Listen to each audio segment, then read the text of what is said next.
Hi, everyone. Good morning, good afternoon, good night, depending on what part of the world you're joining us from. I am Alex Faust, your host of Conversations at the Edge, and I am very, very excited for a special Conversations at the Edge this week, where we have four very amazing thought leaders all here to talk about what it means to normalize and really leverage female leadership in today's workplace. And I'm going to do a quick intro for each of our four panelists, and then we'll jump right into questions. So let me not waste any time. And first, I'm going to start with Oksana. Oksana Esberard is a mental wellness expert. She's a leader's meditation guru, speaker, and author, and a citizen of the world. Her work supports positive behavioral change through experiential learning and elevating well-being.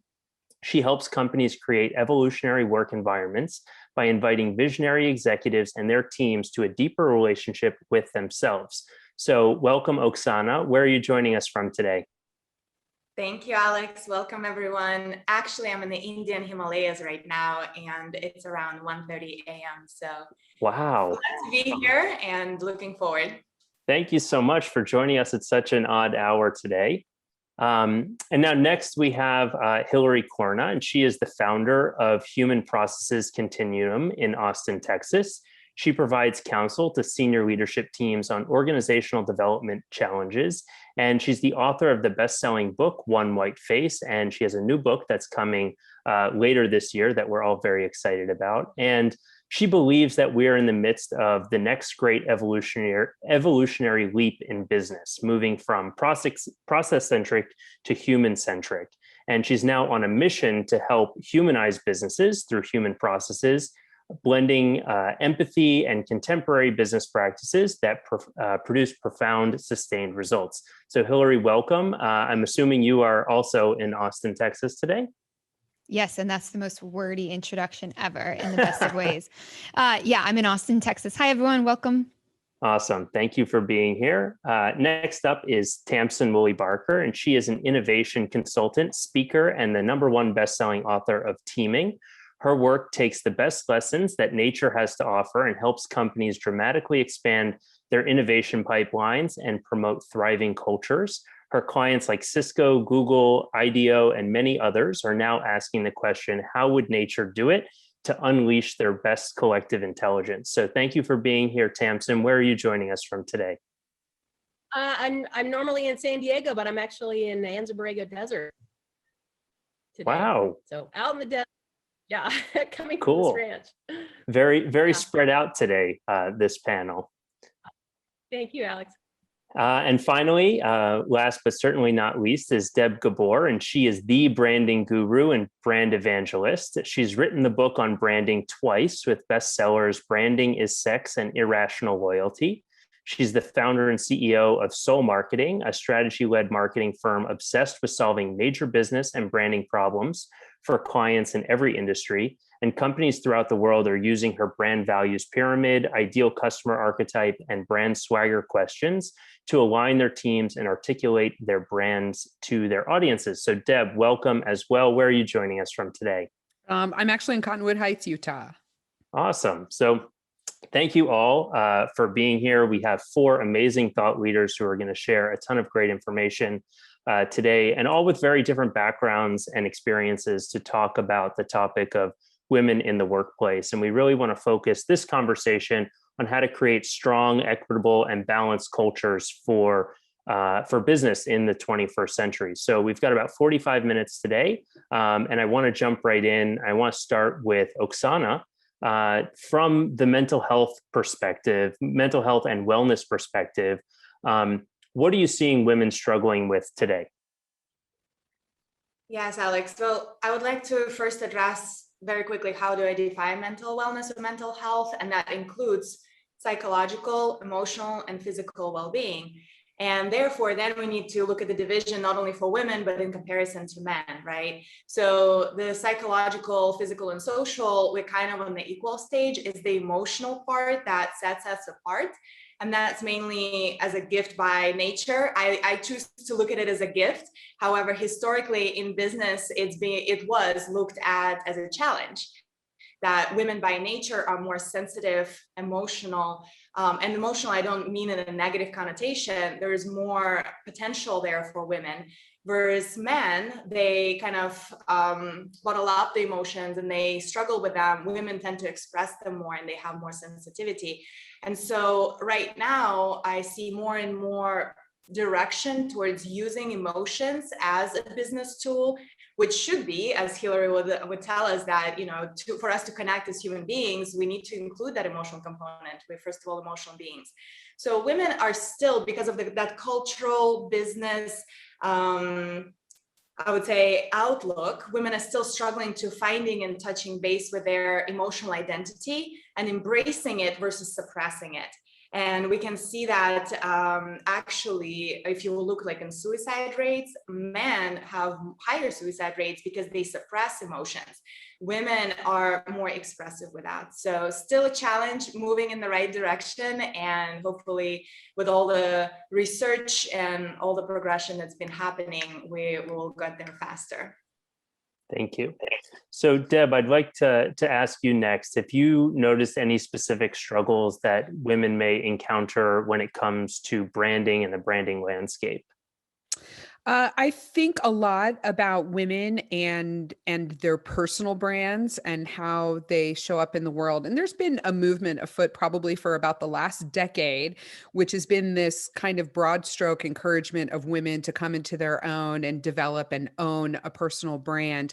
And a lot of that encouragement has been about having a social media presence and making sure that you have all of your colors are matching and that you have the right typography and the right photography and iconography on your website. And what I've been seeing, at least through the women that I associate with, who are largely entrepreneurs and thought leaders and consultants and coaches and authors and, you know, really, really high powered women, that there's a desire to create deeper, more authentic brands that are singular and focusing less on, do I show up all in pink or in yellow or in orange visually, but really, really being about what's inside, creating a brand around what are the values and beliefs that are part and parcel to not just how I show up in this world, but how I take action and who it is that I'm looking to impart my knowledge and my sharing to,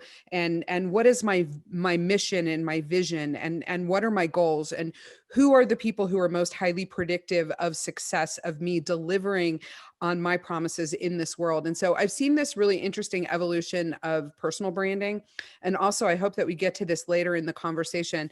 I've seen a lot of importance placed on the role of women within businesses and how they drive business forward and how that impacts how the greater brand of an organization actually shows up in the world, and how to do that authentically, and how, frankly, I've seen a lot of brands like just really, really screwing it up by shooting themselves in the foot and doing things that they were trying to co-opt a movement and maybe showing up in a way that is more damaging to the brand versus moving it forward in a strategic direction. I hope we have an opportunity to talk about that. Yeah, thank you, Deb. Appreciate you bringing that up. And, you know, I think it's a good segue into this question for you, Hilary, and your perspective on really creating very human processes. Is there anything when it comes to process improvement or process development, human process development, that impacts women differently than men? Well, based on the research, women are better at it. The greatest irony is there's some research done out of UCLA a couple years ago that showed that women are actually more prone, based on the way our brains are structured, to be empathetic and to understand people's pain points. And anyone in business that knows how to run a good business means you so deeply understand someone's pain points and you so deeply empathize with them that you're able to provide a solution for them that is beyond anyone else's, right? And so the greatest irony of it all, I think, is that we are biologically prepared to do better at that than men. The question that, most has to be raised when it comes to why, from a process improvement or operations perspective, this hasn't been recognized in the past, is just simply the lack of women in the workplace. There comes a point where we have to question, who designed this workplace in the first place? They are predominantly men, and they are predominantly white, and they are predominantly straight. And so the rules that we're going by for how we design operations to be more efficient and to be more productive are predominantly defined by those people. And so if we're going to usher in a workplace that's more human, that actually, creates better results for our businesses because we're more empathetic to people's pain points, then we need more women in it. Like, it's just as simple as that. It's not a question. It's not actually an emotional thing. It's actually very logical and scientific. So from an operations, if anyone doesn't know, my background is operations for Toyota. So I was the first female doing Kaizen across the Asia Pacific region with 14 Asian countries. And the one thing that we found across all of them was a lack of empathy towards the process and the person who runs the process for how it's designed. So that's where we start to see this shift from process-centric to human-centric, where it's less about designing processes that are efficient and productive and more around how do we design processes that improve people's lives. And that leads to better business outcomes. Love that. Thank you. So Tamsin, now I want to ask you, science has a lot to teach the corporate world. And so I'd love if you could share some of the things that you've learned in terms of the work that you're doing and how it affects men and women differently. Well, right. I mean, again, we see a lot of disparities in science just from the very beginning. It's harder for women to get into the sciences because it is so reductionist. Tends to be, we get more and more focused on small things, and women tend to be a little bit more synthetic. And I think all humans would like to be more whole, and science is particularly structured against that.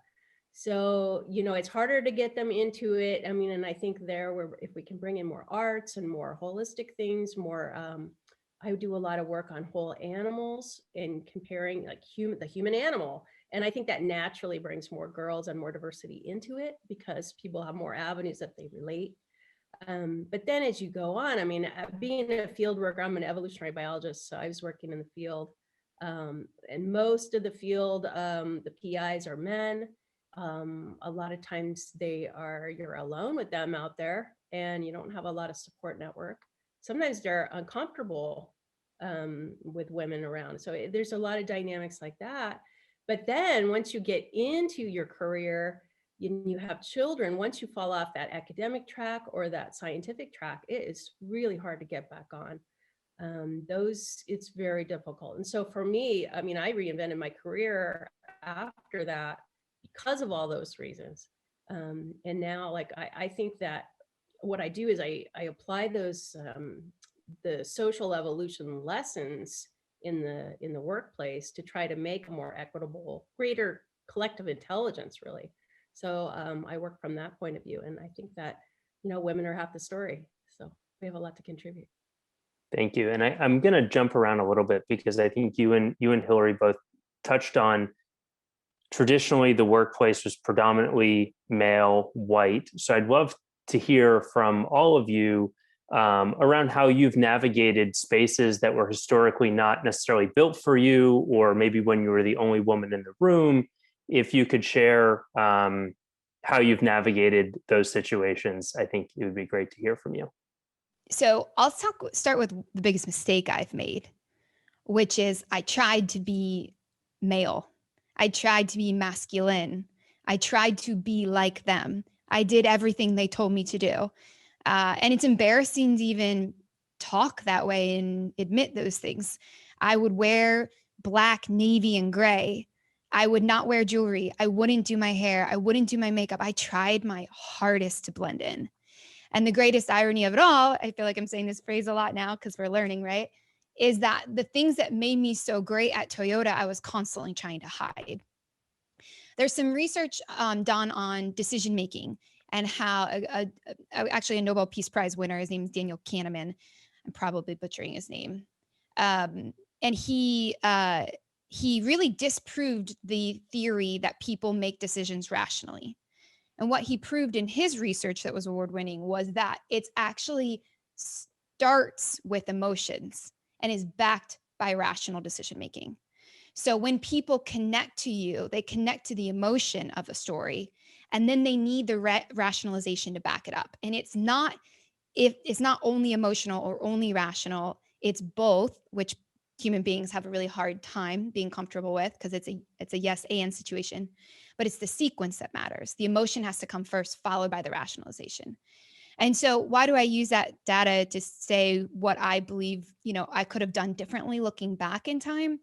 Is very often I would try to only be rational. I'd be like the men. I'm like, okay, I need more stats. I need more data. I need more cold-heartedness, which I recognize as a stereotype. I felt like I needed to be them, this yang energy, right? Which I'm sure Oksana would appreciate.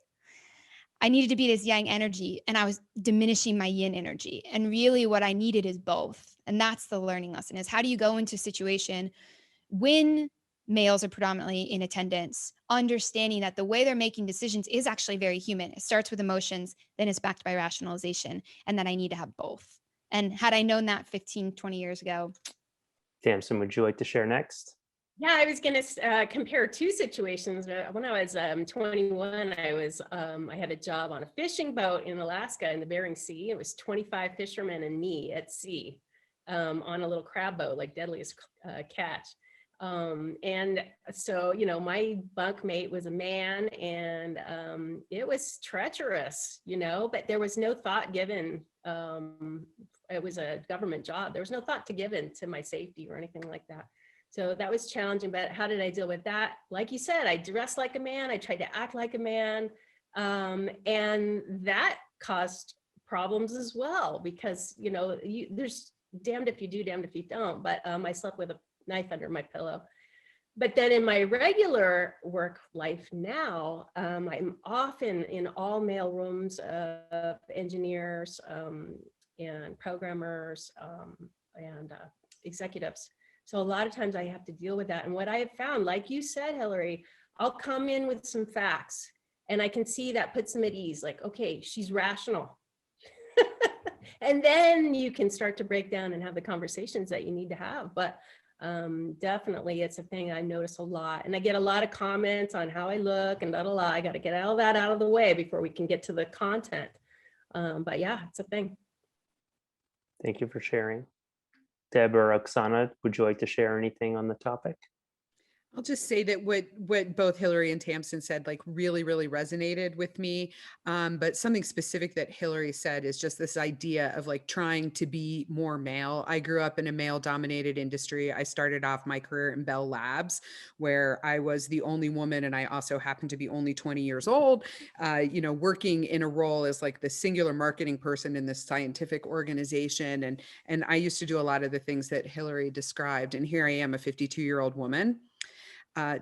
Getting coaching from the outside about how to nurture my feminine side, like how to nurture that, how to authentically live that and tap into the value that brings to all of the interactions that I have in every aspect of my life. And so, it really tugs at my heartstrings when I hear that other people have gone through that. I have a 23-year-old daughter. She actually works in my company, and I get to see her show up at work every day as who she authentically is. And I think the world has changed a lot since I was that age and since I was starting my career. And actually it's very encouraging to see her showing up authentically and wholly as her, nurturing all of the sides of who she is. And I think that is progress. We have a long way to go, but that definitely is progress. And it's something that I've observed. I'll just throw in a little bit of a cultural component to the conversation. Deeply resonate with everything that ladies have shared just now.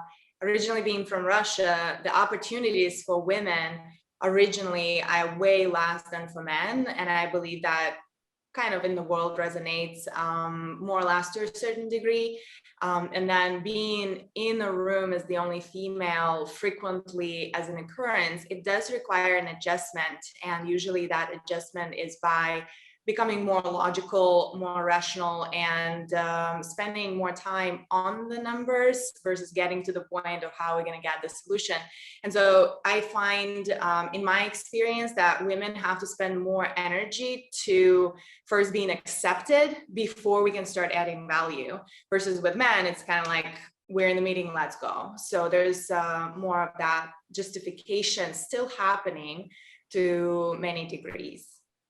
So I'd love to hear from the four of you again on who are some of the other women that inspire you to show up more authentically at work and, you know, continue to raise the bar in your industries, and maybe one of the most valuable lessons that you've taken from another female leader. I can start. Do you guys know Katika Roy from Pipeline Equity? She has a company that it's a technology company, and it uses data from real organizations and artificial intelligence and machine learning and, you know, neural networks and all this kind of stuff, like to really analyze the impact of having diverse people in an organization. And one of the things that I really admire about her, rather than being like a mouthpiece or a show person, thought leader, she's actually created an entire business called Pipeline Equity that can be deployed through other businesses to help them find specifically, where does the rubber meet the road in my company today? What are the impacts of women and people who are not white men? And what are their impacts in a very tactical and actionable way? And then they can take that and apply it both descriptively and prescriptively. And the thing that I really admire is that she's created an entire business around this, and she has doubled down on this as a singular purpose. And she's not out there getting people all emotionally riled up and then doesn't have anything to deliver. She's actually doing something. And if you don't know who she is, people who are watching this, go look her up, go look her company up. I actually think she spoke at a Scale Up Summit, one of the last in-person ones that I attended, but a really powerful person. And I do respect that she has stuck her neck out and put herself out there on the line to create an organization, a software company, basically, that is designed to actually propel organizations to make prescriptive changes, to be better and to do better and to perform better. And I really admire that. I'm a big fan of Mickey Agarwal. She founded Think. She started a restaurant in New York City. She also co-founded Daybreaker. She brought her own, she was nursing her brand newborn, and she went to Burning Man and gave away her breast milk. She closed her first funding deal with a private equity firm by making men put on pads to understand what women go through on their period and why pads suck. Mickey Agarwal is literally like just a gift on this planet. And I get so much inspiration from her. Inspiration from her. Well, I'm thinking of Carol Sanford, who does regenerative design work with a lot of different companies. And wow, I mean, she's been doing that since the 60s. And what a hard industry to crack into as a strategic executive coach like that. So that's amazing. But also I'm thinking about the women that I know as entrepreneurs on the local level are really changing the structure and networking, the processes that women are going through in the business world. I mean, I'm just thinking about my local entrepreneurial women like Sarah Clark Williams, who's actually listening right now, and like groups like Cabby clothing company that like really radically different models of business that are playing on the real way that women network with one another. I think that's really powerful. For me, on a big scale, the change maker was Brené Brown and her conversations about emotions, and definitely, you know, one of the first to pioneer these conversations. And then just like Tamsin right now said, on the local level, we're all part or at least associated with entrepreneurs organization, and seeing more women inside those groups, seeing more women leaders and entrepreneurs. It's always inspiring, and learning each other's journey and how we create resiliency through all kind of transitions and challenges that we're going through. Thank you for sharing, and thank you for highlighting these other women who aren't on the panel, but that our community can definitely learn a lot from.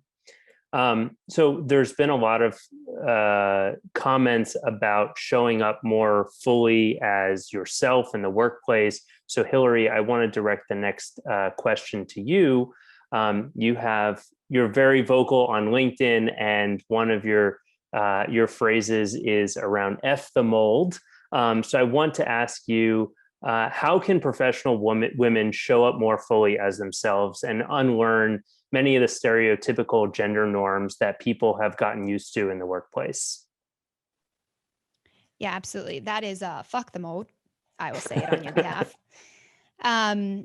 It kind of raises the first point I brought at the early start of our conversation, which is we have to really reanalyze who made up these rules and whose rules are we prescribing to. There was a question in the chat asking about how do we capitalize on women in the workplace without offending men? And my answer was, why are we so afraid of offending men? There's a lot that we can unpack in that specific question, but I think the question becomes, who are we so afraid of really? And really, we're afraid of being ourselves. I was afraid of being myself for a long time. I was afraid of cussing at work for a long time. Now I just don't give a flying fuck. I'm just over it. Because you know what? I grew up in an Italian family. I cuss. There's a great show on Netflix about how cussing is actually biological and like good for us, which is another tangent I won't go down. But what can women do? One is self-educate, know the data, because there's crazy research out there about biases in work, about why we are this way, about the role of men versus women in power and influence in business. And really, that's what we have to really analyze, is who built these constructs that we're prescribing to, and how do we change them? And the question was raised of like, you know, we have in the chat something about resistance. We have to recognize that resistance is there. Like, if you show up as yourself, you will be facing resistance because you make people uncomfortable. And the second thing is, one, teach yourself, self-educate, know the data. Two is go into male-dominated areas and speak up. It's not gonna change by speaking up in communities of women that well. I love being in operations because it's all men. And I have a great opportunity to carve out a space to be heard really, really easily. And there's lots of spaces to be heard. And then the third one is like, really prepare to react. How do you react when someone says, oh, wow, that's some bright red lipstick? Prepare to react. I have never said this publicly, but I was speaking at a conference 2 years ago. My ass was grabbed by the senior counsel of the association, who literally was hired to be the lawyer for this membership organization. I sued him. I won. But my biggest regret is how I reacted. I didn't say anything when it happened because I was so unprepared. And I think every woman has this version of some version of the story for themselves. So prepare for how to react when your looks are commented on, how to react when you're sexually assaulted, no matter what version of that story you have, how to react when people comment on, you know, your emotions in the workplace. Prepare for how to react. So one, self-educate, know the data. Two, go to male-dominated areas and speak up. Do not look at it as an opportunity to change the conversation, not as a fear that I am not a part of the conversation. And then three, prepare to react, because there's nothing that can prepare. You can't react the way you want to if you're not prepared. Hopefully that was helpful. Can I answer the question that was in the Q&A box here, just with an experience share? So Allison asked, speaking up can lose your contract, which is why my question was around customers. Let me tell you a really quick story about this. And some people who are listening to this might have heard me tell this story because I've told it a couple of times, like on podcast interviews and stuff like that. But I was working with a client, working in a format just like this, where it's like a million faces on a Zoom screen, and it's me and a couple of younger women on my team and a couple of dudes from my team, and a very, very strong male leadership team from our client. And at one point, when I was trying to explain a concept to this collective group of people on a Zoom call, so this was early in the pandemic, one of the men on the client side pointed directly at the camera and looked into it and said, you with the beard, you, the guy in the hat right there, Can you please repeat what Deb just said in a way that I can understand it? And I lost my shit. And I told you that my 23-year-old daughter works for me. She happened to be on that call. That was one of the very first things that she did. And I didn't speak up directly in the moment. I didn't say like, this behavior is unacceptable. This is not okay. But, and I regret not doing it in the moment, but I was paralyzed. I was absolutely paralyzed, but I did call the direct client directly afterwards. And I said, a couple things, that behavior on that call was not okay. I cannot let you build. And they really, really wanted to build like a very misogynistic brand that was designed for entrepreneurs, therefore males, like, you know, white middle-class males running growth-oriented businesses. And I was like, no effing way. I'm not going to let you do that, because there are women who are entrepreneurs of mid-cap growth companies. Look right here. And also, I can't let you or anyone else on your team talk to anyone the way that you spoke. And this guy, the direct client that we were working with, who was like kind of the marketing representative of the team, told me, he said, oh, well, that's just that guy. That's just what that guy does. And I said, that guy can't do that. That guy, if that guy had done that to one of my people, I probably would have jumped through the camera and through the computer screen and like, you know, wrung his neck. The only thing that was really constraining me was the fact that we were at a distance. But for some reason, I was paralyzed when he did it to me. Like I didn't know how to react in that moment. And so, I like what Hilary says about going to male-dominated places and speaking up, but I have to acknowledge it's really, really, really hard. And in my personal core values and my company's core value number 2 is we do hard things. And those hard things are having those hard conversations. In the end, I lost that client. But that client was not the ideal client for my organization. That was not someone who was aligned with our values and beliefs as an organization. That was not a client that we were proud to represent. It was a client that was making my team lose hair and in some cases like cry late at night at their desks, and that's not okay. And when we cleared the path by letting that client go, lots more conceptual and financial territory opened up for us, because we got closer and closer and closer to what are our values and beliefs and who we want to show up with.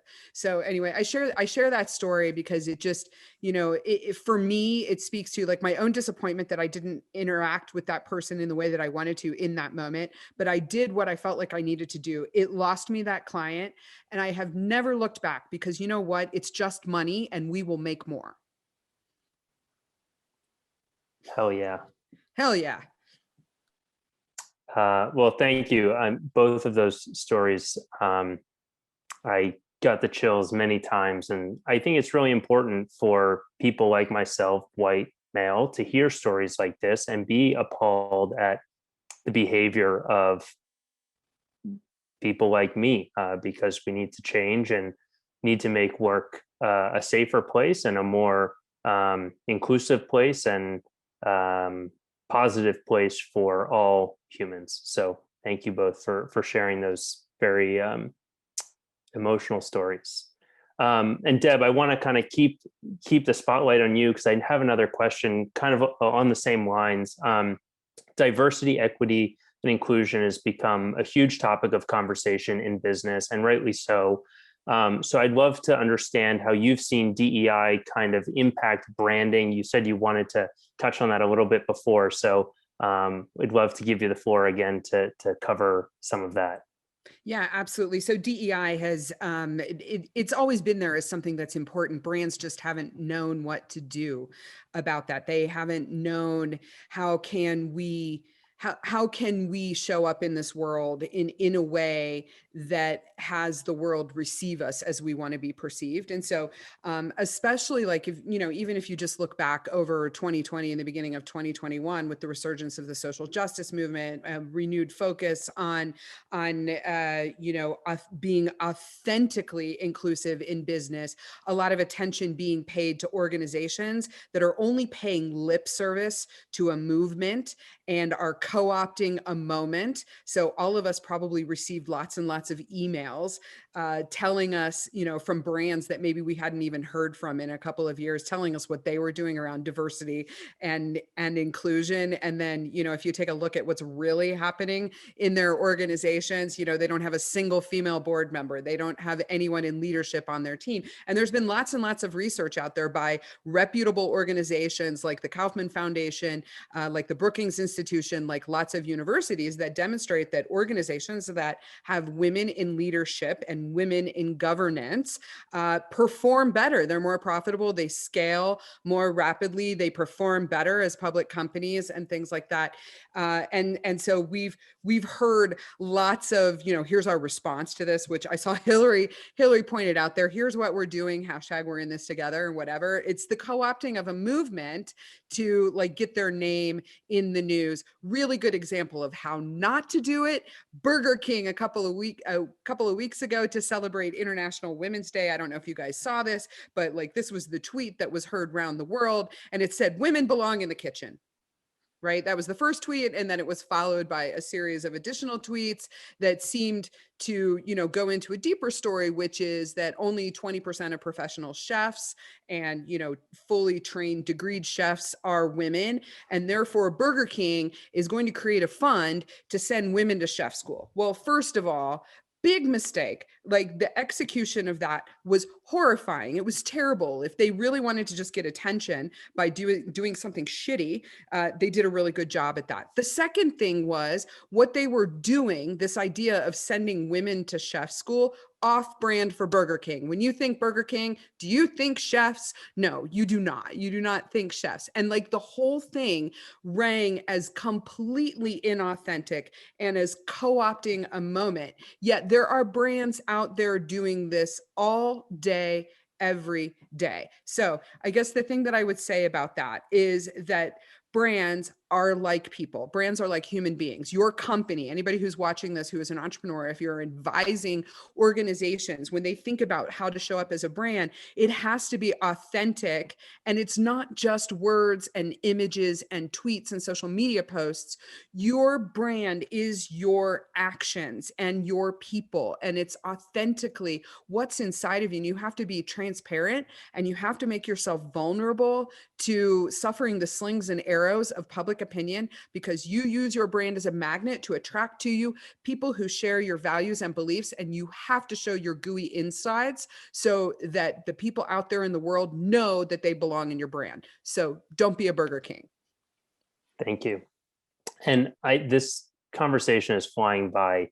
So I do want to ask, skip ahead a little bit and ask this important question to all of you again about what type of proactive steps do you think leadership teams need to be taking to make sure that the workplace is more equitable and we're building this better future for the next generation?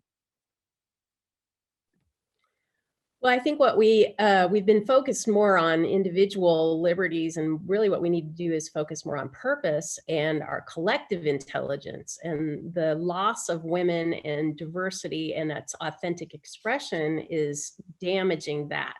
And so when we're having difficult times and things are challenging and volatile, the only way you can respond to that effectively is through collective intelligence. And you can't have it unless everyone is authentically represented, but also that they feel they can express themselves authentically. So I think the way to do that is, you can be reorganizing companies, trying to eliminate some of that hierarchy and some of that standardization. I mean, essentially, all this years we've been trying to scale up, and when we do that, we automatically try to standardize everything, eliminate the noise, eliminate the diversity, make it easy to scale. But the problem is when you do that, you start siloing things, and that's when things fall apart. And so that holistic approach that women bring is so critical right there, because we don't have the resilience or adaptivity unless we have that collective intelligence and everyone in the room is being heard. So to that end, I would say I'm encouraging companies to form these informal networks, or to highlight the informal networks they already have. there's a lot of latent power in those. You know, women and people of color, we're forming networks all the time informally outside of the formal network. And there's a lot of power in there, a lot of information. So I think that those things, those networks, those informalities have to be made a real asset, a tangible asset that we can access. And because then there's like two layers of networks that information can flow in between. So I think like one difference is rather than always going to a two-person meeting, add a third person. Distributes the accountability, it distributes the costs of maintaining those relationships. And it helps women, it helps people of color, it helps people that feel less able to speak out. So those are two really critical things I think we can do now. Go, Hilary. Oksana. Tasmin, I just want to give you a little, fist pump from afar. Love everything you had to say, because the focus has been about efficiency and productivity and creating companies that operate with machine-like efficiency. And that's the flaw. We are not machines. No one is a machine. And at the end of the day, people sell to people, right? What I think we can do to make people more, your original question was, what can leadership teams do to make more equitable workplaces? Ask their people that question. I just was working with an executive team on Monday, and we posed the question of, do you feel your company handles social issues well or not? And half the exec team, which was a team of 8 people, said, yes, we do. Half said, no, we don't. And of course, they were all women. What happened to that conversation? It went into the dumps. The guys didn't want to have the conversation. Now, I recognize that I'm totally generalizing here for the sake of time, cutting this story short. What's the point? I said to them, go to your people. Instead of you sitting in your ivory tower here as an executive team, ask your people if you handle social issues well, because you're reflecting your personal opinion, not the collective group's opinion, to use Tasmin's words. And so whether that means survey your audience, survey your employees, create opportunities for those conversations, but ask your people what you can do to be more equitable, because then you're actually hearing them out instead of forming your own opinion. Thank you, Hilary. Deeply agree with everything that's being said. And I would add, continuously educate within the organizations on the subjects of emotional intelligence, embracing soft skills. Historically, we've been investing resources and training and development, professional and leadership, into more linear skills and productivity and how do we perform the processes instead of standardization. Now it's time, and there's already a huge movement into that. So we're naturally moving towards that direction, but each organization can make this choice consciously and engage themselves. So yes, we're on a collective, but it also can start from the individual. We can do it top down or bottom up. If everybody who's present on this call decides to invest in this subject and make it a priority, it will start the movement. So both decisions there, and soft skills are very important. Anything to add, Deb, before we get to our final closeout question? No, I think everybody here has said it.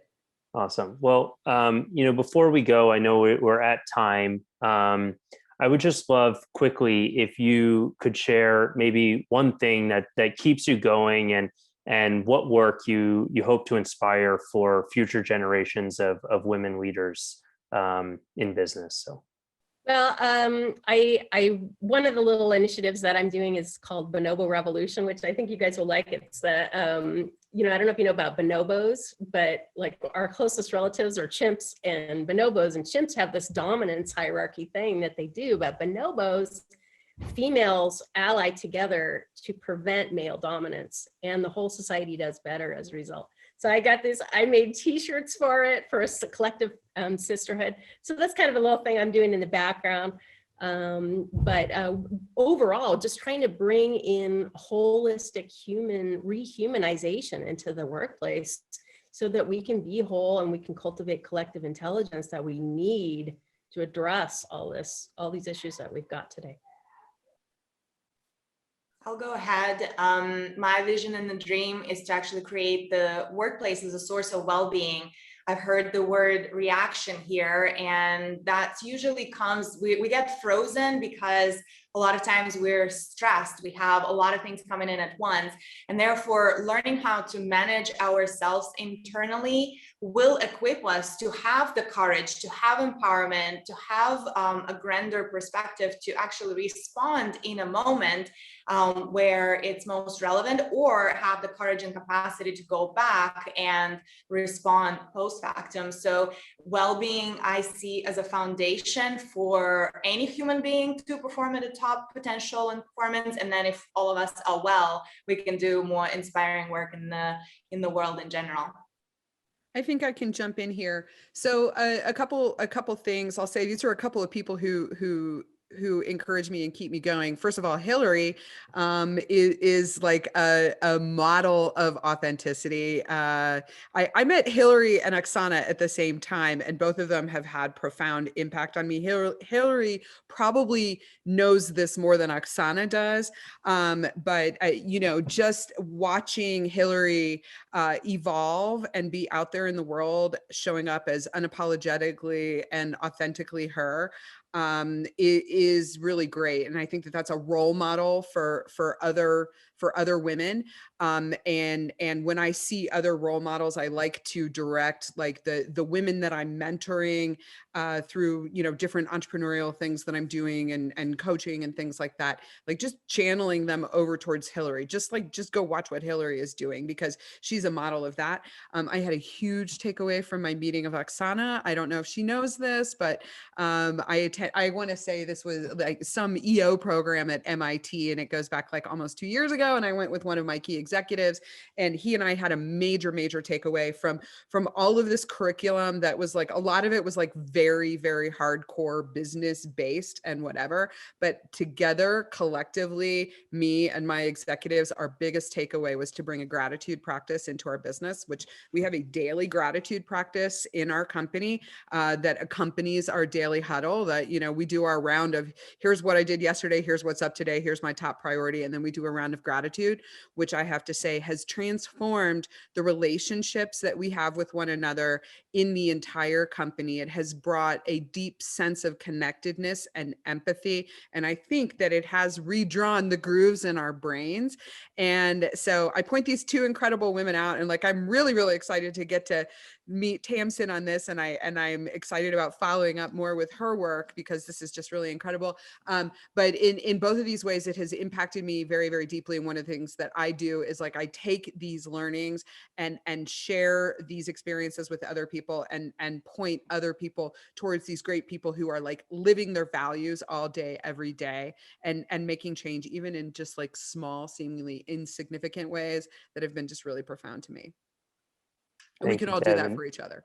Yeah, and thank you for being here, Deb. So Hilary, final thoughts before we go today? On what keeps me going? Yes.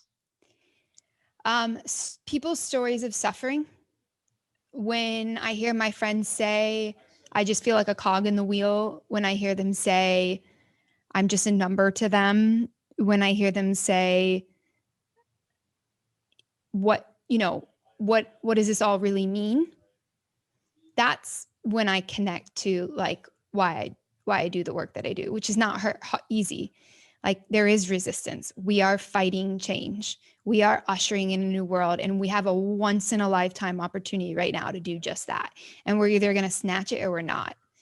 That's what keeps me going. The people's stories of suffering.